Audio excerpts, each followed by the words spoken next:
Olá! Começa agora mais uma edição do Política em Pauta, o podcast aqui do jornal Estado de Minas, que fala sobre as notícias mais importantes dos bastidores do poder aqui no estado, na capital, Belo Horizonte, e também no país.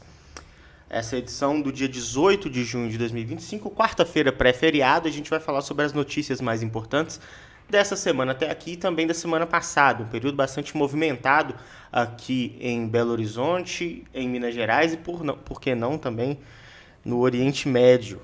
Nessa semana, a nossa política local se misturou aí com as tensões internacionais. Meu nome é Bernardo Estilac, sou repórter da editoria de política do Jornal Estado de Minas. Está aqui comigo a Alessandra Mello, minha colega de editoria. Tudo bem, Alessandra? Tudo bem, Bernardo. Prazer de novo estar aqui. Bom, vou fazer rapidamente aqui uma escalada dos blocos e vamos começar com a presença do governo federal em Minas Gerais. Na última quinta-feira, dia 12, o presidente Lula fez a sua quinta visita a Minas Gerais neste seu terceiro mandato como presidente da República. Passou ali por Mariana, foi em Contagem também, em cerimônias marcadas ali por acenos ao Pacheco. Novamente o Lula reforçando seu interesse em tornar o senador candidato apoiado pelo PT ao governo de Minas, com o ministro sempre relembrando as alfinetadas do governador Romeu Zema ao governo federal. E o Lula também dando recados a Cleitinho Azevedo, senador, e ao Nicolas Ferreira, deputado federal por Minas Gerais. Uma passagem bem movimentada nesse aspecto de política eleitoral. No segundo bloco, a gente vai falar sobre as novidades do Propag, Programa de Refinanciamento da Dívida de Minas Gerais. Na semana passada, o presidente da Assembleia, Tadeu Martins Leite, deu início à tramitação de um projeto de emenda à Constituição que retira a obrigatoriedade de um referendo popular para a privatização da CEMIG e da Copasa. Vamos falar também sobre a questão da avaliação da Codemig, que foi tema na Assembleia, motivo de bate-boca, de tensão entre os governistas e a oposição na terça-feira passada. No terceiro bloco, a gente vai falar sobre a notícia quente do dia, mas por que não a notícia quente das últimas 2 semanas, que é a presença do prefeito de Belo Horizonte, Álvaro Damião, em Israel.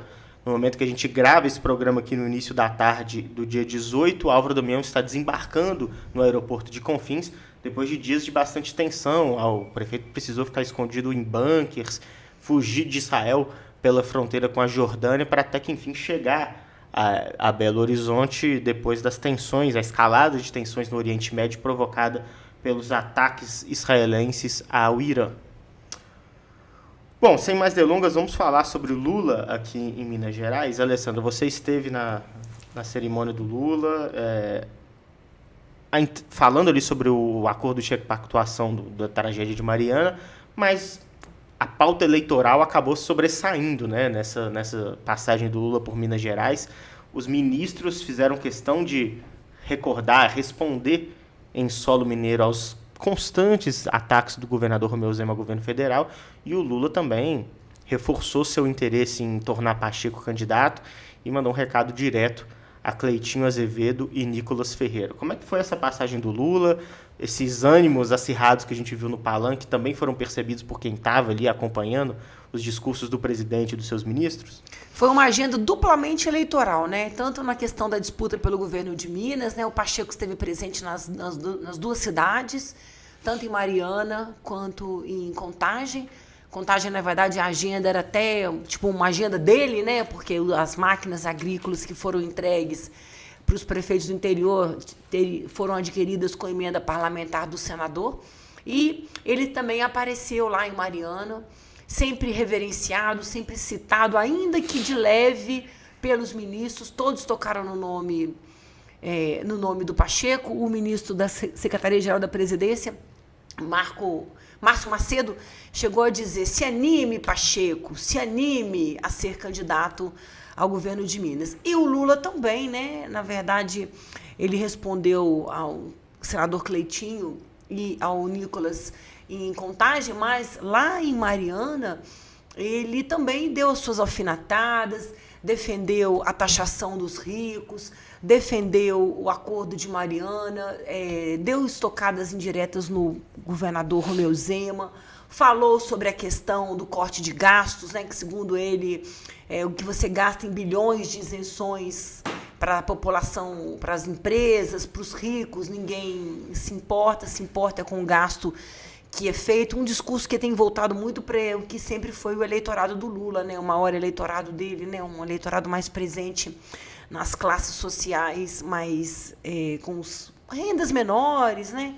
Então ficou bem clara lá essa agenda. Era uma agenda, a cidade não estava muito cheia, igual a gente imaginava que ia estar, mas tinha muito ministro, muitos políticos, todos, sem exceção, no discurso, praticamente todos os ministros que falaram, e foram muitos, uma cerimônia muito longa, como quase todas as cerimônias que o presidente tem feito em Minas Gerais, horas de cerimônia. Todos fizeram a defesa do governo dele, lançaram Lula novamente para a candidatura às próximas eleições e deram aquela estocadinha, né? Aquela provocada básica no Zema, que já é esperada em toda a visita do presidente a Minas Gerais. Os ministros eles acabam fazendo esse escudo antes do Lula para poder falar especificamente sobre o Zema. E acho que o Lula nem orienta mais isso, né? É quase natural, principalmente por parte do Alexandre Silveira, né, Alessandra? E que foi o discurso mais ameno dentre os que falaram, entre os ministros que falaram, foi o do Alexandre Silveira, que é sempre o discurso mais esperado, né, de embate com o governador Romeu Zema. Foi o discurso mais sereno, no tom mais sereno em relação aos outros, por incrível que pareça. Ele falou muito sobre a questão da mineração, fez duras críticas à Vale, defendeu o legado do presidente Lula, listou obras e investimentos, e até que não se deteve tanto quanto a gente imaginava a provocação ao governador, né? Talvez agora ele como ministro de Minas e Energia, né, a pauta tinha muito a ver com a pasta dele, então ele se ateve mais ao tema do evento do que a essa função que ele tem assumido de ser o cara mais agressivo. Agora o Lula vindo muito a Minas Gerais, né? E lá, quando terminou a cerimônia, eu ouvi um ministro falando que Lula vai estar em Minas Novas, ainda esse ano, né, numa agenda que eu não consegui depois descobrir, tentei lá mesmo com a assessoria do Lula, questionei alguns parlamentares presentes o que ele faria, mas eu vi ele falando com outra pessoa, não, a próxima visita do Lula a Minas vai ser em Minas Novas. Então nós vamos tentar descobrir o que é para saber o que o presidente vai fazer lá, mas é fato que o Lula está um olhar especial aqui para Minas Gerais, segundo o maior colégio eleitoral do país, um estado que tem um governador muito crítico ao presidente, o maior crítico hoje do presidente Lula, né, nos estados, nos governos, é o governador Romeu Zema. Então, a presença constante aqui do presidente Lula em Minas Gerais, segunda-feira, e dos seus ministros, né? Por exemplo, ontem quem estava aqui era o ministro da Saúde, né? Veio a Belo Horizonte. Então, a gente está vendo aí já começando já esses movimentos que tem muito a ver com 26. Todo mundo, quando a gente questiona sobre 26, fala, 26 ainda é muito longe. Não é muito longe, não. 26 está logo ali. E todo mundo sabe que a campanha eleitoral ela começa muito antes da data oficial estabelecida pela Justiça Eleitoral, né? Pois é. E o Pacheco é, sem dúvida, um dos personagens dessa visita do Lula, né? Ele não esteve presente nas últimas passagens do Lula aqui por Minas Gerais, mas dessa vez apareceu. Só que é sempre aquela incógnita, né? O Pacheco ele parece um pouco deslocado da comitiva. Você vê até nas fotos, né? Tá todo mundo ali de camisa ou com um terno mais claro, o Pacheco com aquela imagem que a gente imagina dele já como presidente do Senado, que foi nos últimos 4 anos, né? Ele ainda tenta se distanciar um pouco desse discurso mais inflamado, mas quando aparece perto do Lula, principalmente para o eleitorado do petista que está ouvindo o Lula falar, ele tem uma aceitação muito grande desde aquela primeira visita do Lula a Minas Gerais, né, Alessandra, no dia 8 de fevereiro de 2024.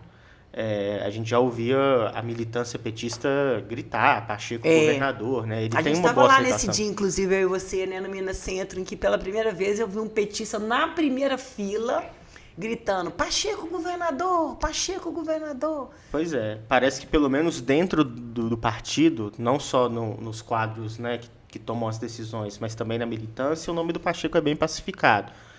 Vamos ver como que o Pacheco responde a isso, né? Ele até é interessante, ele dá uma resposta ao Zema no discurso quando ele diz que a ditadura militar é inegável.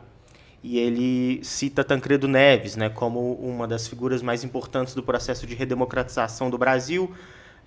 Também um parlamentar, democrata, mineiro, de centro, com essa característica de conciliação que é mais próxima ao Rodrigo Pacheco. E ele faz essa declaração de que a ditadura militar é inegável porque na semana anterior o governador Romeu Zema deu uma entrevista à Folha de São Paulo dizendo que não tinha certeza, não tinha capacidade de cravar, de determinar que houve uma ditadura no Brasil, a ditadura militar que de fato aconteceu entre 64 e 85. E é um recado claro do Pacheco, mas ao mesmo tempo é um recado à la Rodrigo Pacheco, né?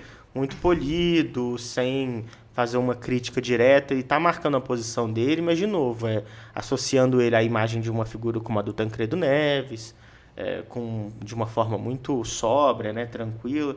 Então, ainda não foi dessa vez que a gente viu um Rodrigo Pacheco mais alinhado a esse discurso eleitoral, né, um discurso mais inflamado, mais empolgado, e vai ficando difícil imaginar que ele vá aderir a isso tão cedo, né? Assim, o Pacheco ele não tem essa postura.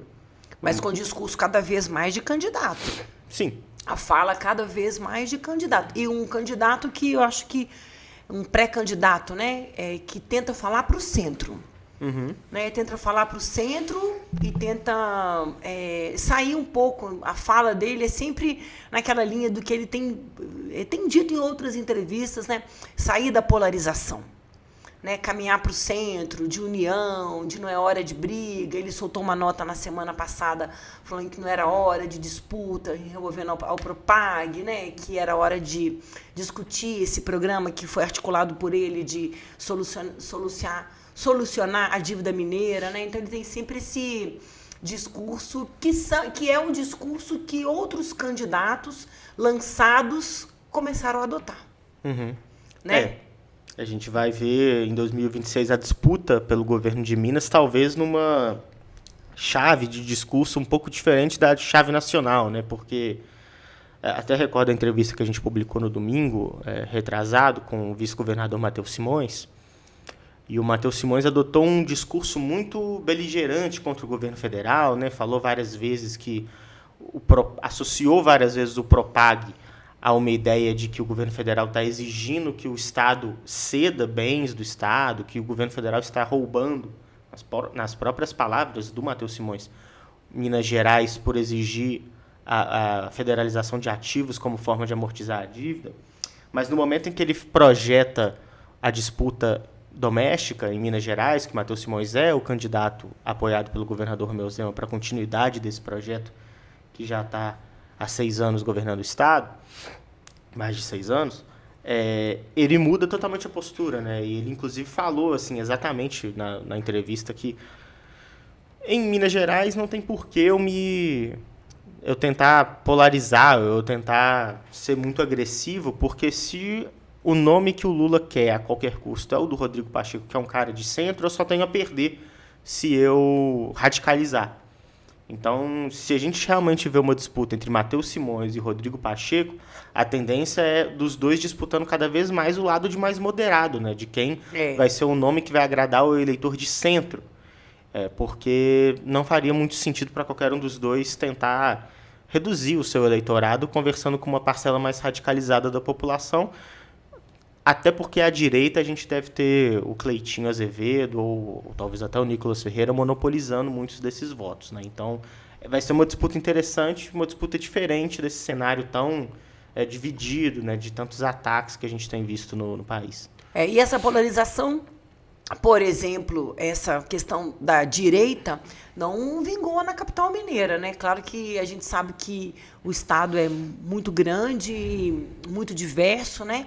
Mas em Belo Horizonte, nas eleições municipais, o discurso da extrema-direita não vingou e foi derrotado pelo discurso do centro. Sim. E é esse discurso do centro que foi o mote do lançamento da pré-candidatura do presidente da Assembleia, Tadeu Martins Leite, no sábado, para surpresa da imprensa que foi cobrir.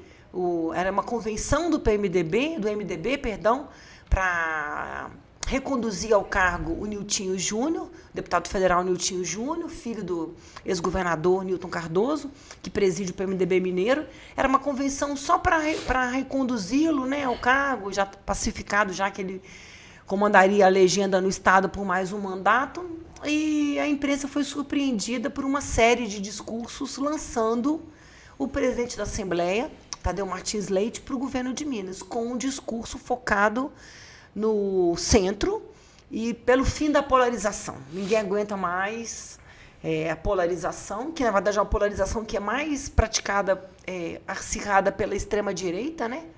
Do que pela... Aquela polarização, a gente convencionou-se a dizer isso, mas no significado da palavra não se aplica, né? Porque não tem extrema esquerda disputando essa... E não tem a extrema esquerda com um discurso radical que se faça o contraponto à extrema direita. Mas o mote foi esse, e lançaram aí agora mais um pré-candidato ao governo de Minas, Tadeu Martins Leite.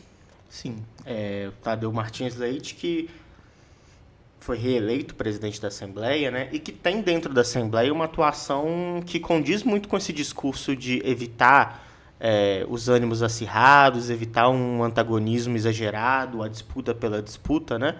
Agora, o desafio dele talvez vá ser conseguir mostrar o trabalho que ele fez dentro da Assembleia para o eleitorado, né? Porque a gente sabe que esse trabalho de conciliação, de conversa com as lideranças, de definir o ritmo como a pauta é tocada dentro da Assembleia, ele está próximo para a gente, né, que trabalha cobrindo isso, para você que nos ouve e acompanha sempre as notícias de política, mas não é uma discussão que está sempre em voga na discussão da esfera pública, de fato, né? As pessoas estão mais próximas de quem já disputou eleições majoritárias, de quem já tem uma figura ali já consolidada no imaginário popular. O Tadeuzinho, se concorrer de fato ao governo de Minas, vai precisar, tem como desafio, né, ampliar essa percepção que a gente já tem dele como uma pessoa não só de características conciliadoras, mas de capacidade de conciliação, de fato. Ele tem essa habilidade política, mas vai precisar ampliar isso para ver se o eleitor consegue reconhecer nele essa figura de pacificação que a gente já viu nessas eleições municipais, como você lembrou, Alessandra, que existe um certo cansaço, né, do eleitor com essa briga constante que já está se arrastando no país, pelo menos desde 2018. Né? E, na verdade, talvez também esse lançamento da pré-candidatura, ele foi lançado pelo Gabriel Azevedo, o ex-vereador Gabriel Azevedo, que disputou a Prefeitura de Belo Horizonte e terminou em terceiro lugar na disputa, começou lá no pezinho das pesquisas e chegou ao terceiro lugar, foi lançado pelo Gabriel Azevedo, depois também pelo próprio Nilton Júnior, pelo próprio Baleia Rossi, sempre nesse discurso de que o Brasil apontou nas eleições municipais passadas que está querendo caminhar para o centro e não para a esquerda e nem para a direita, e foi nessa linha. E talvez ele nem seja candidato, né? Talvez ele seja candidato ao Senado, talvez ele componha com o Pacheco. O fato é que há uma proximidade entre o Tadeuzinho, como é conhecido o presidente da Assembleia, e o senador Rodrigo Pacheco, né? Uhum. Eles são próximos. Também o mesmo caso da proximidade entre o Pacheco e o Gabriel Azevedo, que também é do MDB, mesma legenda. Então, talvez aí possa estar surgindo uma chapa um chapão, alguém para o Senado, um outro para o governo de Minas, né? Um de vice, outro de cabeça de chapa. Talvez também possa ser nesse sentido. O presidente da Assembleia desconversou, né? Falou que não é o momento, mas falou que, ao mesmo tempo, disse que não era o momento, que a prioridade dele é o Propag, mas que essa caravana que vai ser lançada pelo BMDB para percorrer Minas Gerais, para traçar um plano de governo. Ele é um cara de partido, se o partido convoca, ele vai participar. E a gente vai vendo os movimentos, né? Eu tenho percebido, por exemplo, nas redes sociais do Gabriel Azevedo, muitas críticas ao governador Romeu Zema, né? Muitas críticas. Então, já vai parecendo aí que está sendo traçado um caminho para o MDB ter algum protagonismo nessa disputa pelo governo do Estado, né? Que seja uma eleição para o Senado, que é uma disputa também majoritária, que seja uma eleição para o governo de Minas. É esperar para ver. Ainda tem água para passar debaixo da ponte. E o Tadeuzinho fincou muito o pé lá na entrevista e repetiu muitas vezes da maior preocupação dele nesse momento, que é o Propag, que está em discussão na Assembleia Legislativa. Ele, inclusive, disse também que a Assembleia não vai aceitar pressão do vice-governador Matheus Simões, que cobrou a colocação em pauta de todos os projetos do Propag. Ele disse que a Assembleia não funciona sob pressão, que isso não adianta, que tem o tempo deles, e cobrou do governo do Estado a adesão imediata ao Propag, alegando que com a aprovação já do primeiro projeto que autoriza o governo de Minas a deixar o regime de recuperação fiscal e aderir a esse programa de pleno pagamento da dívida, que é um programa que vai facilitar, diminuir, reduzir os juros do dinheiro que o governo do Estado deve para a União, 170 bilhões. Ele já fez essa cobrança, né, que o governador já deveria iniciar as tratativas para aderir de imediato ao Propag, enquanto a discussão sobre os ativos, o valor dos ativos, o que vai federalizar, quais imóveis vão ser vendidos, tramita no parlamento. Perfeito. A gente já adentra, então, a discussão do nosso segundo bloco, que é exatamente a discussão do Propag dentro da Assembleia. O Tadeuzinho está, pelo menos nesse métier político, né, em Minas Gerais, ele está com um passe muito valorizado. A gente já discutiu, inclusive, aqui no nosso programa, só para recapitular, que na visita do João Campos, né, do PSB, prefeito de Recife, né, aqui a Belo Horizonte, ele cantou ali abertamente o Tadeuzinho, né, pediu, vem para o PSB, você vai ser nosso candidato. Então não é só no próprio partido que ele é requisitado, né. E dentro da Assembleia ele passa esses recados ao governo Zema de uma forma muito amistosa também, né? Mas ao mesmo tempo muito firme, porque voltando a essa entrevista que o Matheus Simões falou com a gente, ele foi muito claro ao dizer que o governo do Estado precisa urgentemente que todos os projetos relacionados ao Propag comecem a tramitar dentro da Assembleia. Ele trabalha com prazo apertado e é uma forma bastante ríspida de tratar o tema por parte do Executivo. Mas o Tadeuzinho não muda a sua postura de ir liberando aos poucos os projetos que vão sendo discutidos na casa. Na semana passada, o principal projeto que começou a tramitar é a PEC, né, Alessandra? A PEC que tira o referendo, tira a exigência de referendo popular para a definição de uma possível privatização da CEMIG, da Copasa e da Gasmig, que nem está nessa discussão, mas também está lá dentro desse texto constitucional de Minas Gerais. E esse é um grande tabu dentro da Assembleia, né? Os textos de CEMIG e Copasa ainda estão lá parados há bastante tempo. Já estavam na Assembleia a previsão de privatização da Companhia Energética e da Companhia de Saneamento do Estado desde antes de existir o Propag. É um projeto que o governador Romeu Zema não esconde, que é um projeto da sua gestão, e ele foi ressuscitado agora no âmbito do Propag. Mas o projeto começou a tramitar, mas ainda não avançou. Encontra muita resistência, inclusive entre os deputados da base, né, governista, a questão da mudança da Constituição, porque a gente já falou aqui algumas vezes, a exigência constitucional do referendo popular para a privatização de CEMIG e Copasa é tratada como uma grande vitória legislativa aqui em Minas Gerais. É um dos poucos projetos, né, de adesão à Constituição que foi votado de forma unânime, na época ainda do governador Itamar Franco.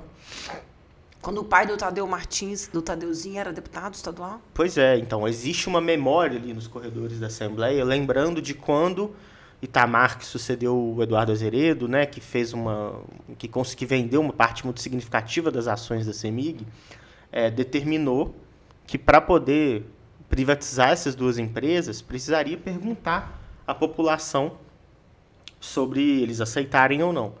E é interessante que o próprio site da Assembleia tem um mecanismo de votação popular nos projetos que estão tramitando. E houve uma massiva participação. Geralmente é bem protocolar, né? Aparece lá o projeto, o número do projeto, você Nunca pode tem muito votar. voto, né? Nunca passa de 100, assim. E mesmo assim, só quando são temas, às vezes, polêmicos, né? Que extrapolam a discussão política mais tradicional. Às vezes um tema que fala sobre costumes, comportamento, né? Religião. E nesse caso, teve mais de 10 mil votos e quase 100% dizendo que são contra a aprovação dessa PEC. Ou seja, a participação popular já deu uma indicação aos deputados de que o povo quer que se mantenha esse referendo, né? Quer manter a sua prerrogativa de decidir se o Estado pode ou não privatizar essas duas companhias.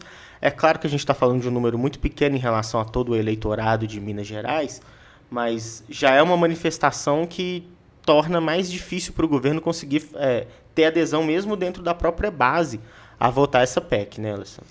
Lá nesse evento do MDB no sábado, alguns prefeitos subiram na tribuna e pediram ao Tadeuzinho que não deixasse vender a Semig e a Copasa. E ele, questionado sobre essa cobrança do governador, que comece a tramitar tudo, ele falou que não adianta começar a colocar em tramitação, por exemplo, os projetos que vendem Semig e Copasa, se não houver a decisão primeiro. Ele falou, a primeira coisa que tem que decidir é o referendo. Vai ter ou não vai ter o referendo?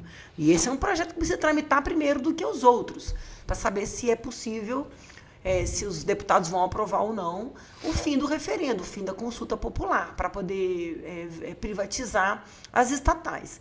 Então, ele deixou bem claro lá que vai continuar tramitando nesse ritmo mesmo, né? E fez o compromisso, falou assim, governador, pode ter que o meu compromisso público de que Minas Gerais não vai perder nenhum prazo estabelecido pela lei federal e a Assembleia não vai prejudicar em nada a adesão do Estado ao programa.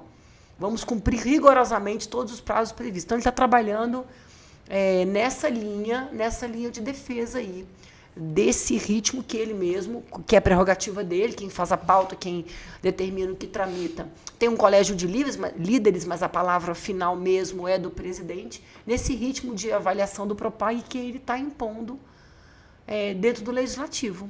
Pois é, a gente vai continuar falando de Propag com a notícia bem quente de ontem, né? A discussão que houve entre os governistas e a oposição dentro da Assembleia, com a presença também de secretários, né? A Luísa Barreto, que era secretária de Planejamento, hoje preside a Codemig, e o secretário de Fazenda também, Luiz Cláudio, dentro da Assembleia, em relação ao valor da Codemig.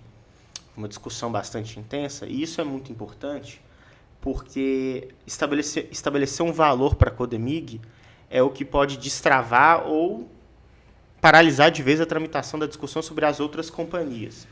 A gente já falou aqui algumas vezes, mas é sempre bom recordar que o Propag é um projeto apresentado pelo Rodrigo Pacheco, né, enquanto presidente do Senado ainda, aprovado, sancionado pelo governo Lula, e que os estados precisam, os executivos estaduais precisam, junto às suas respectivas assembleias, autorizar não só o ingresso dos estados no Propag para refinanciar a dívida, mas também a forma como o estado vai ser capaz de aderir ao programa. O programa ele prevê o refinanciamento da dívida em 30 anos. Então, Minas vai fechar 2025 com uma dívida de 180 bilhões com a União.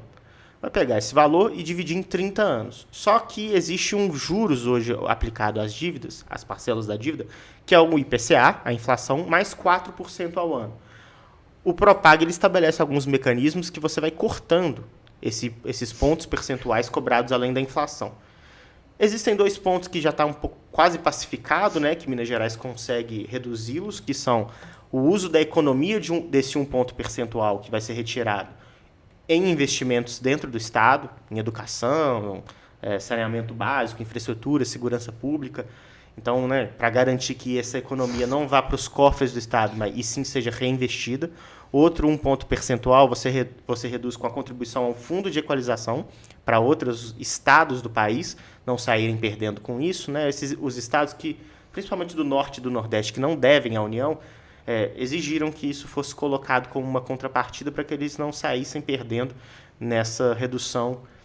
Já que estão com as contas em dia, né? Sim, né? Não saírem penalizados, né? Em detrimento dos que estão com dívidas enormes, como é o caso de Minas, Rio Grande do Sul, Goiás, Rio de Janeiro, São Paulo.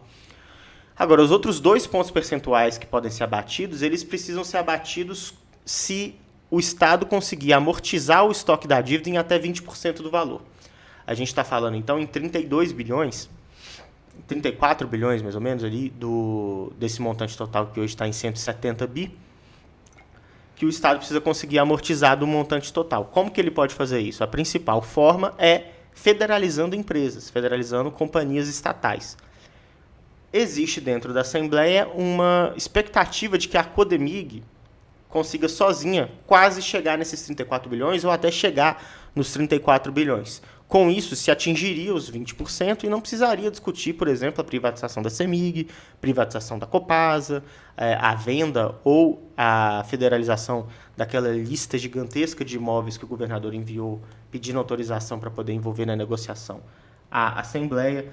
Então, definir qual é o valor da Codemig é um passo muito importante e é um passo crucial para poder definir quais outros assuntos vão continuar tramitando dentro da Assembleia. E é justamente nesse impasse que a gente está agora, né, Alessandra? Ninguém consegue determinar qual é o valor e parece haver, inclusive, uma certa falta de ímpeto ou falta de vontade do governo do Estado em estabelecer um valor com o qual eles vão trabalhar para poder definir se a discussão sobre a Codemig avança ou se ela fica parada. Ontem foi, inclusive, o motivo do debate principal na Assembleia Legislativa foi o valor da Codemig. Entre a presidente da Codemig estava lá, Luísa Barreto, e a secretária de Planejamento, e a oposição e a base governista ficaram debatendo, discutindo, não se chegou a um consenso, mas uma cobrança muito grande por parte da oposição sobre qual o valor da Codemig. E o governo não estabeleceu esse valor e ficou um jogo de empurra. É porque se o governo de Minas disser que a Codemig talvez seja suficiente para abater a dívida, não precisaria colocar a federalização da Copasa e da CEMIG. E a gente sabe que o desejo de federalizar, privatizar a Copasa e a CEMIG, ela é anterior, ela é um desejo enorme do governo Zema e ela antecede a questão do Propag.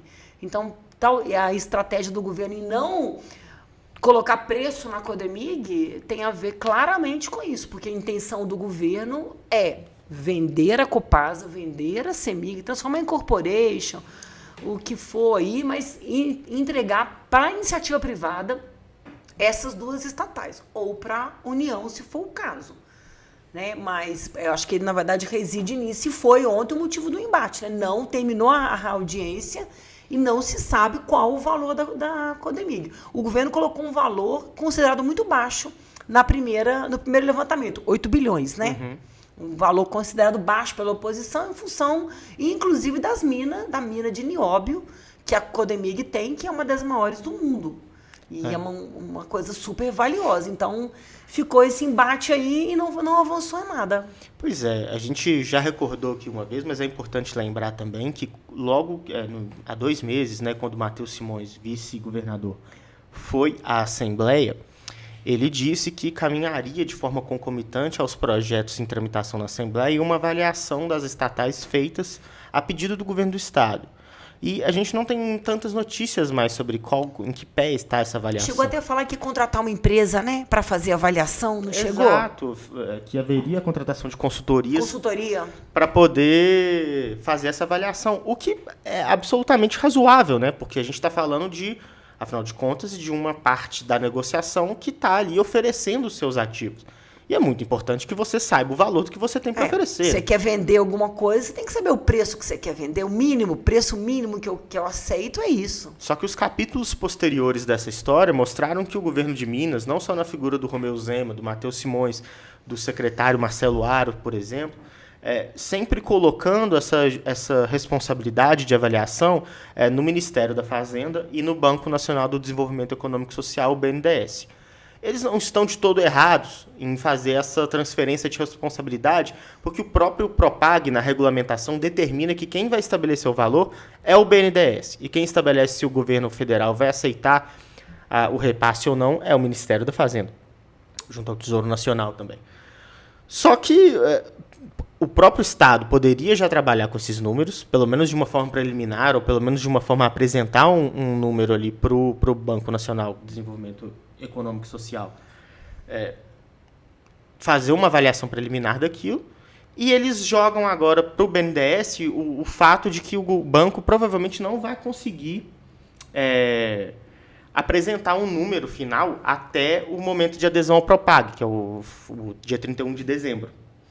Então, o governo do estado fala, olha, não vai ter como a gente aderir, porque o BNDES não tem como apresentar um número, né?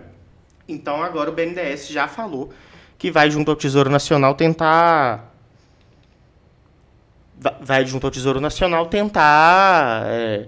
uma nova fórmula, ou pelo menos de conseguir um número preliminar para poder os estados, Minas Gerais especificamente, já trabalhar com um número ali do que vai querer incluir nessa negociação ou não. E o próprio texto do Propag prevê que o Estado pode aderir ao programa enquanto os ativos estão sendo avaliados. Né? E se por acaso não houver concordância entre o que a União quer pagar e o que o governo quer vender, ele pode trocar um ativo pelo outro. Ou fazer uma nova avaliação dos valores. Está previsto lá na regra do Propag, inclusive está bem detalhado no perguntas e respostas sobre o Propag que o Tesouro Nacional colocou à disposição de quem quiser consultar na própria página. Então, parece que para aderir ao Propag tem que privatizar a CEMIG e Copasa.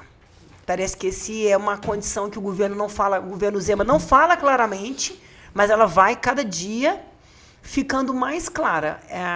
Nessa adesão ao Propag, o governo tem o interesse em se desfazer da CEMIG e da Copasa. É fato.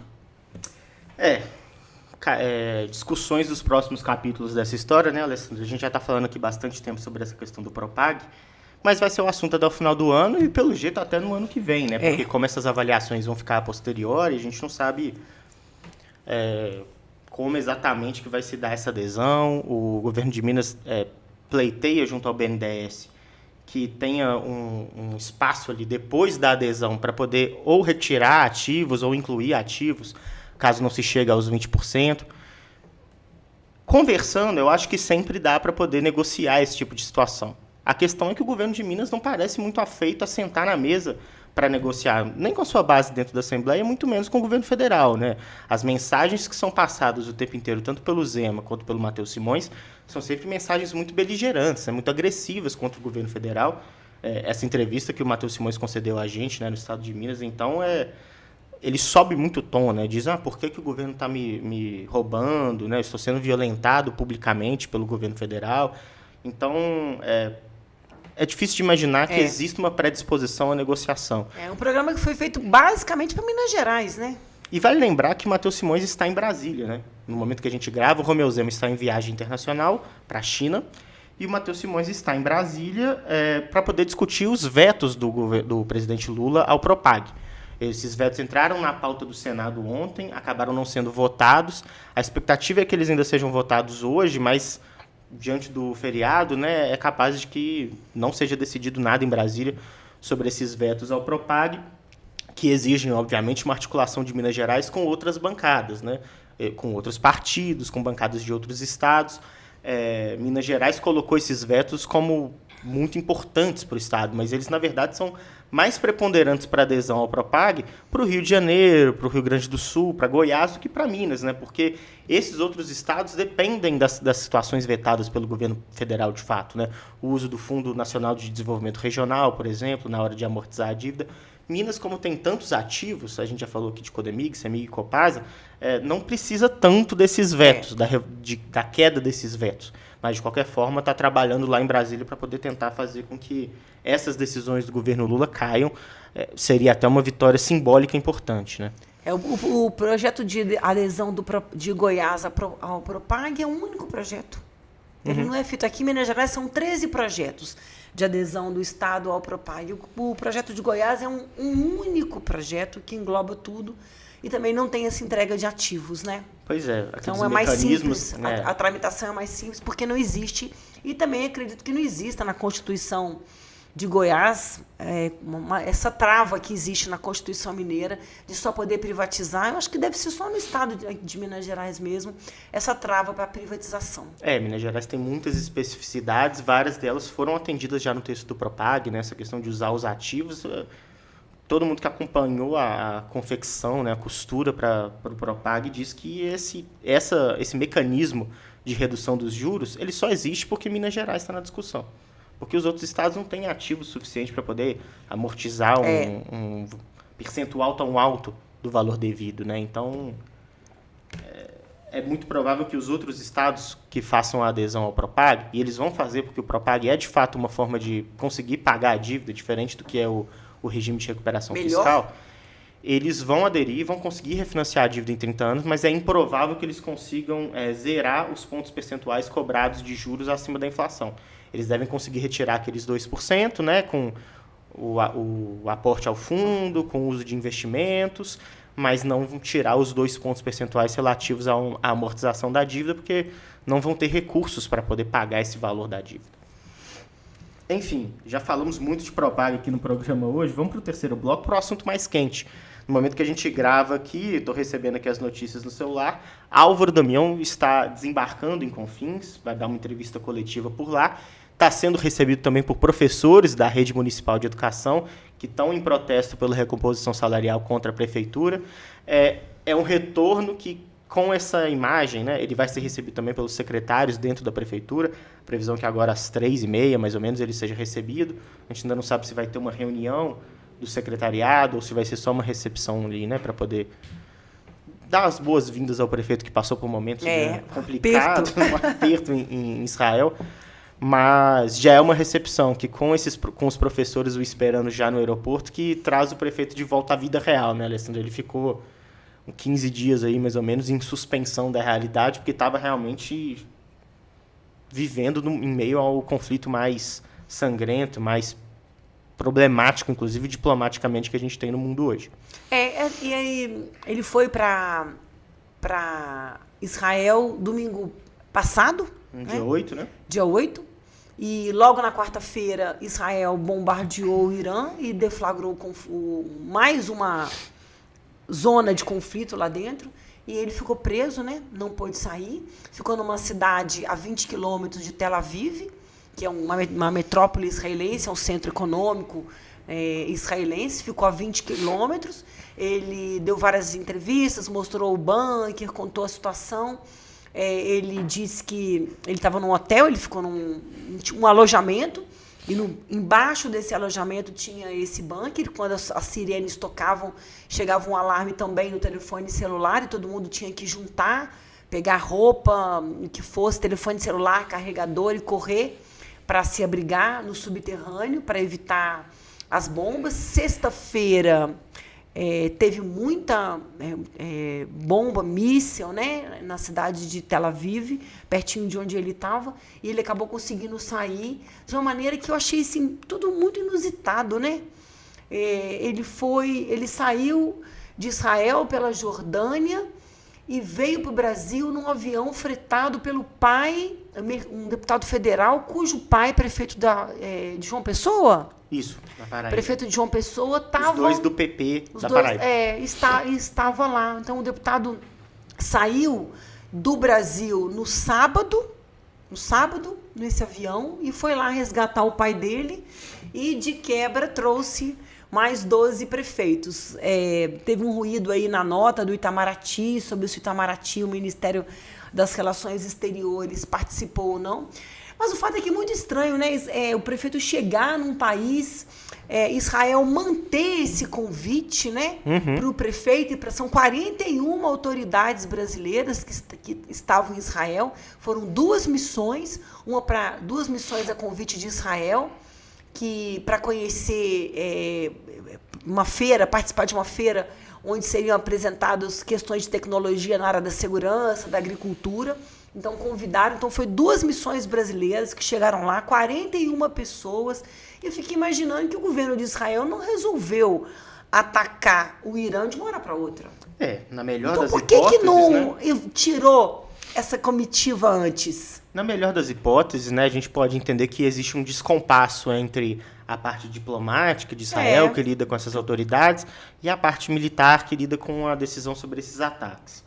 Mas o fato é que a gente tem que tratar de forma não conspiratória, mas com o impacto que essa comitiva de brasileiros, voltando agora de Israel, traz para o Brasil e para suas respectivas cidades sobre o cenário que é vivido hoje ali no Oriente Médio.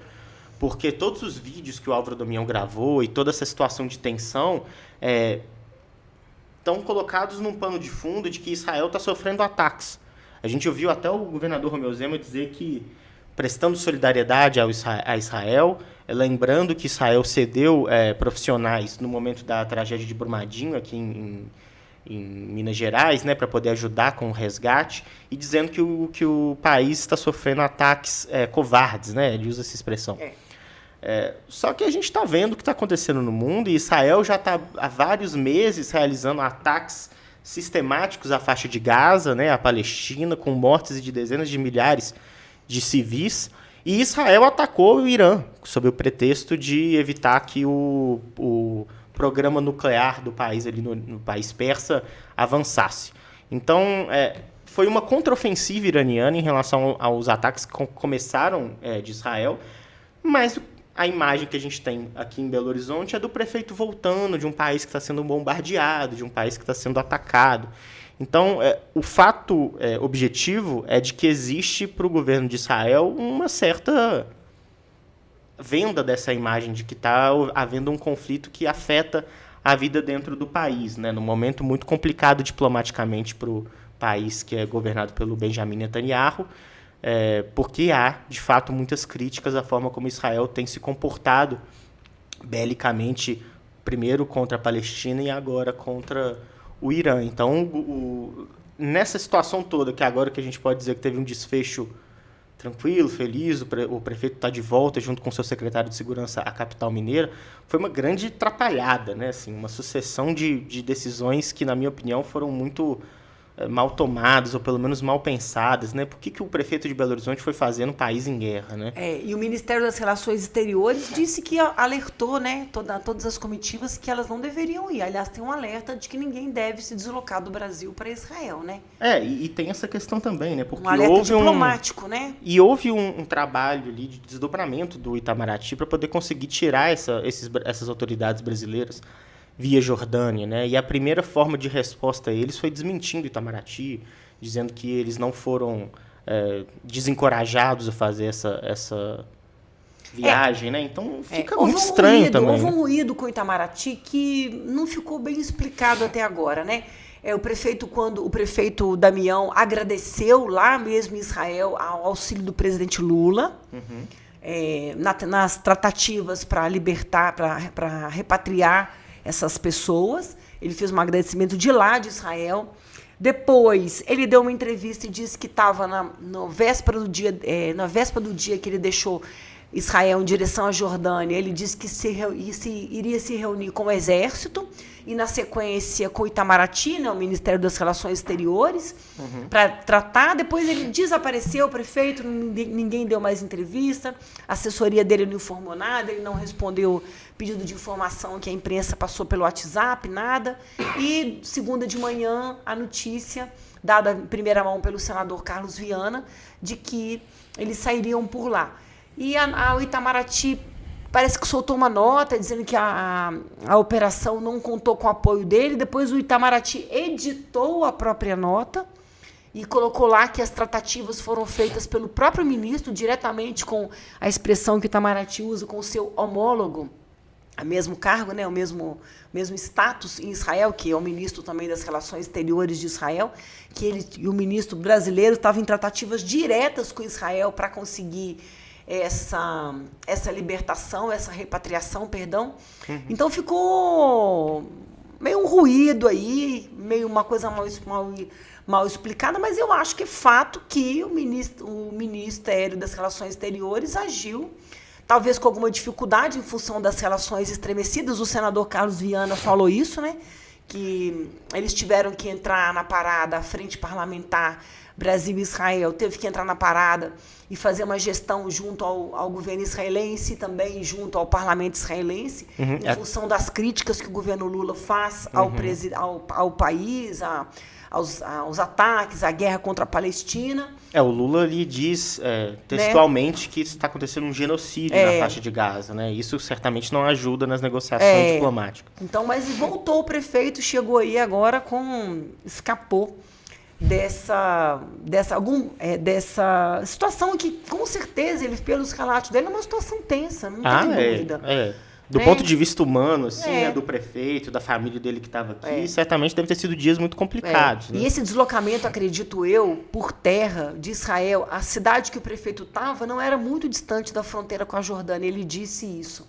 Eu acho, salvo engano, eram ou 2 horas, acho que eram 2 horas, salvo engano, ele disse na entrevista que ele deu, que não era muito longe. Mas, de qualquer maneira, um deslocamento por terra, né, uma missão diplomática, podia, sei lá, ter caído uma bomba, um míssil, né? A gente está vendo as cenas, né? O Irã conseguiu, né, disparar alguns mísseis que chegaram em função daquela proteção não ter sido 100% válida, né? A proteção que Israel faz antimíssil, então alguns caíram, destruíram algumas residências, perdas, infelizmente, de vidas israelenses, então ele correu um risco e foi difícil mesmo. A gente está gravando aqui, não sabemos exatamente o que o Damião falou nessa entrevista coletiva no aeroporto de Confins. Mas eu acho que politicamente, até do ponto de vista de um gestor, um líder, né, da cidade de Belo Horizonte, seria importante que nos próximos dias, né, já com a poeira baixa, ele mais tranquilo, passando uns dias em casa com a família, ele viesse a público para poder falar um pouco, pelo menos, o balanço do que ele esperava fazer nessa viagem e do que de fato foi feito. Eu acredito que muito pouco tenha sido a discutido, feira que eles iam participar era no outro domingo, né? Pois essa feira de fato não aconteceu. Mas, assim, pelo menos que ele prestasse contas de o quão importante era para Belo Horizonte que houvesse a participação dele e do secretário de Segurança nessa feira de tecnologia em segurança, né? Porque precisa ser algo realmente imprescindível para justificar a viagem de uma autoridade num momento desse. Né? A Israel, quando ele viajou, não havia o conflito com o Irã, mas é óbvio que alguma coisa já estava sendo planejada, né? Mas já havia um conflito, já há um conflito, né? Há meses e meses e meses a fio, com um conflito diplomaticamente muito questionável, muito grave, eticamente muito complexo. E o prefeito aqui, na faixa de Gaza, né? foi criticado, né? Teve um protesto contra a ida dele, os grupos pró-Palestina livre se manifestaram. E foi um prefeito de tudo quanto é canto. Pois essa comitiva é muito difícil de ser explicada, né, Alessandra? E assim, Rondônia, na lista das autoridades, tinha um governador e tinham 2 auxiliares da primeira-dama. Então, né? Numa feira de segurança pública? 2 auxiliares da primeira-dama constavam da lista divulgada pela Comissão de Relações Exteriores do Senado, que divulgou nominalmente as 41 pessoas que estavam lá, que precisavam ser repatriadas. Agora o novo grupo já chegou, né? Então o primeiro grupo veio uma leva de 13, que é essa que o prefeito, e o outro já saiu de lá. Então a primeira-dama também estava, mas ela conseguiu vir embora antes. Estava a primeira-dama do Distrito Federal, que também conseguiu vir embora antes. Difícil demais de entender. Eu acho que além do Damião, cabe ao Márcio Lobato, também secretário de Segurança, se explicar, né, o que ele esperava trazer de Israel, o que ele esperava aprender nessa feira, né? Ele precisa aparecer, né? Aliás, ele precisa aparecer não só por conta disso, né? Ele é o novo secretário de Segurança de Belo Horizonte e a gente não tem exatamente uma ideia do que ele pensa para gerir essa área tão importante para a cidade, né? A gente conhece o Márcio Lobato, que ele foi delegado, depois durante muito tempo fez participações em programas de televisão comentando situações de segurança pública. A gente pode dizer aqui que a visão dele, pelo menos, para poder lidar com problemas muito graves de segurança pública não é das mais sofisticadas, né? É sempre uma ideia muito ostensiva, agressiva. Eu acho que seria interessante para o secretário falar um pouco sobre o que ele esperava aprender em Israel, por que era tão importante que ele fosse para lá e, uma vez de volta, qual que é a ideia que ele tem para poder lidar com esse ponto nevrálgico de uma cidade como Belo Horizonte. Acho que Israel eles não vão voltar tão cedo para participar de nenhuma feira, né? Eu espero que nenhuma autoridade brasileira tenha essa ideia, né? Porque realmente é um país que... Não faz o menor sentido, né? Não Você faz o ir para menor um país em guerra. Né? E o Damião contou uma coisa na entrevista que ele deu que eu achei impressionante, que no domingo de manhã, algumas pessoas da comitiva, ou porque a comitiva não era só comitiva de brasileiros, né? Era comitiva de países da língua portuguesa, parece que tinham pessoas de outras nações de língua portuguesa lá, foram convidados para fazer um passeio na praia em Tel Aviv. E ele falou que os brasileiros 100% presentes lá onde ele estava alojado, 100% todos recusaram, acharam que não era... É uma desconexão absurda, um momento né? de fazer um passeio turístico... Desconexão absurda com a realidade. Bombas caindo e sendo jogadas, né? Todos eles com cargo, né? Todos eles, em tese, em uma missão oficial ao país, então... Essa história toda a gente fica muito satisfeito e feliz por ela ter tido um desfecho positivo, né? É isso mesmo. É um que veio alívio. todo mundo, voltou com segurança, o prefeito, todas as pessoas. Nem todo mundo, né? Porque teve gente que quis ficar lá. O vice-prefeito de Uberlândia quis ficar, né? Mas ele me parecia, pelas postagens dele na rede social, muito à vontade. Sim, muito integrado, né? Muito integrado, muito à vontade, muito próximo, assim, até meio assim, satisfeito com estar presenciando aquilo ali. Ele apoia 100% Israel, né? Em todas as postagens dele, 100% apoio irrestrito a Israel, nenhum questionamento, nem mínimo. Então, eu acho que ele ficou lá se sentindo à vontade. Está até sendo agora ameaçado de cassação, né? Porque ele foi e não pegou autorização para deixar o país e talvez tenha que ficar por um tempo maior se ele não voltou nessa segunda leva, né? É isso, que o prefeito Álvaro Damião e o secretário Márcio Lobato sejam bem recebidos aqui, né, pelo secretariado da prefeitura, pelas famílias. Que todo mundo que ainda está lá, que volte com segurança. Respiremos aliviados aí durante o feriado, mas que na semana que vem voltemos a trabalhar. E eu volto a repetir aqui, vamos, né, prestar contas, né, por que essa viagem foi mantida, algo foi aprendido nessa excursão. E agora lidar com os problemas de Belo Horizonte, que são enormes, né? Ele já teve esse cartão de visita com a presença dos professores da Rede Municipal de Educação, dizendo que um dos desafios dos próximos dias vai ser lidar com essa pauta da recomposição salarial.